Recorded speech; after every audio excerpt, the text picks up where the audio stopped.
Today we're going to talk about the iPhone 14 Pro, or rather my experience with the iPhone 14 Pro. It's been about a month since I got it, give or take some days, and I want to give you guys the good, the bad rundown, let you guys know if you think you should get, if you're on the fence about getting it and whatnot. This is the phone I upgraded from, okay? It is the iPhone 12, standard iPhone 12. So from the 12 to the 14 Pro, I think a pretty big upgrade. Now, the screens for the most part look about the same and everything. This is, in my opinion, the 14 Pro is ever so slightly bigger than the 12. That could just be me though. But yeah, 14 Pro, I didn't want to go with the Pro Max because that was too big for me personally, and I have pretty big hands, but I felt like it would be too big for me.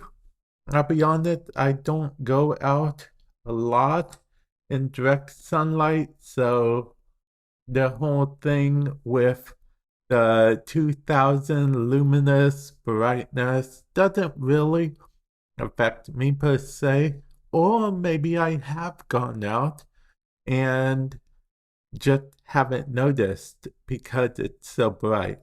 I have auto brightness on because I also have a feature that's unique to the 14 Pro and 14 Pro Max, which I did not know would be such a huge feature for me, and that is the always on display. Okay, if you check out some shorts on the channel and whatnot, I'll leave you a link in the description below to some videos and stuff. But I've been doing a lot of how-to videos for the iPhone 14. Well, any iPhone really, but I've been doing them on my iPhone 14 Pro. Now, the thing is, I actually upgraded here. I upgraded storage. My initial storage for the iPhone 14, or rather the initial storage in the iPhone 12, I actually only had 128 gigabyte storage. So with this 14 Pro model, I decided to go with, and let me show you guys here. I decided to go with I don't know if you guys can see it here, but 256 gigabytes of storage.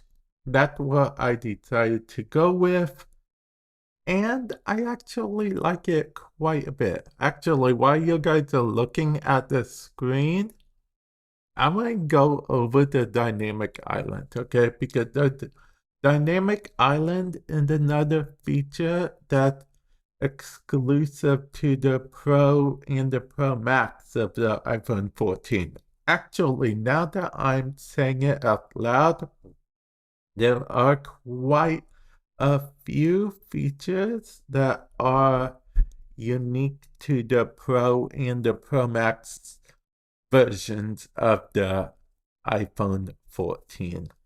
First of all, always on display, which is amazing, okay?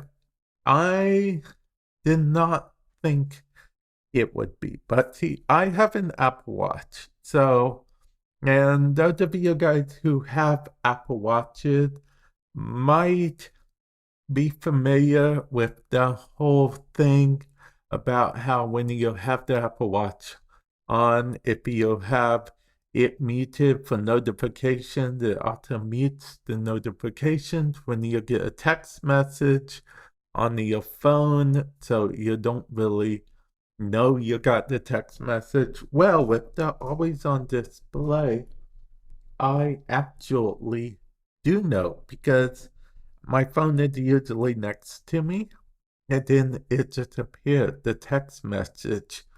And I'm like, oh, okay. Well, the notification and whatnot. So always on display, game changer for me. Now, I keep my lock screen, currently off, always on display because it will drain battery if you do that. So that's why I have it off so it doesn't drain as much battery. So always on display like this, not bad at all. Now, as far as the camera. Okay, so I take some pictures from time to time, but I don't use my phone a lot for the camera. I know what some of you guys may be thinking. Then why get a 14 Pro instead of the 14? First of all, I thought I'd be using the camera a lot more.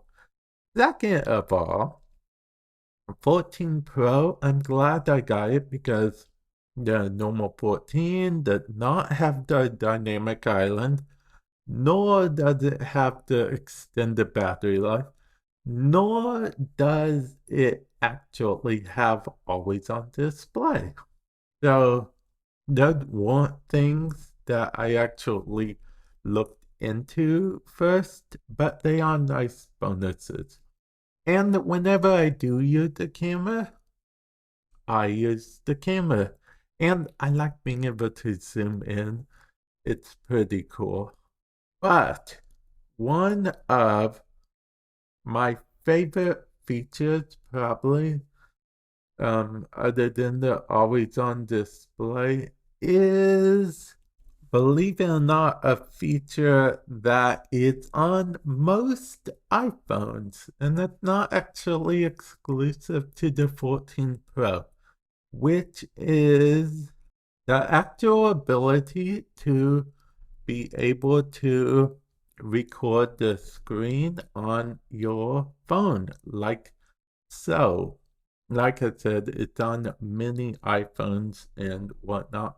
But what this enables me to do, thanks to my increased storage, is actually make more videos and guides and stuff without having to worry about my storage being eaten up. Like I said, I upgraded to 256 from 128.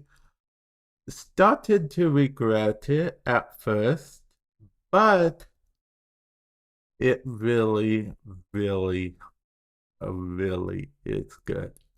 If you're a content creator, or if you take a lot of photos or videos, I definitely recommend the upgrade. And yeah, I think I'm going to end it off here. Let me know what you guys think. And I guess my final conclusion is, for me personally, I find it fun to be worth it.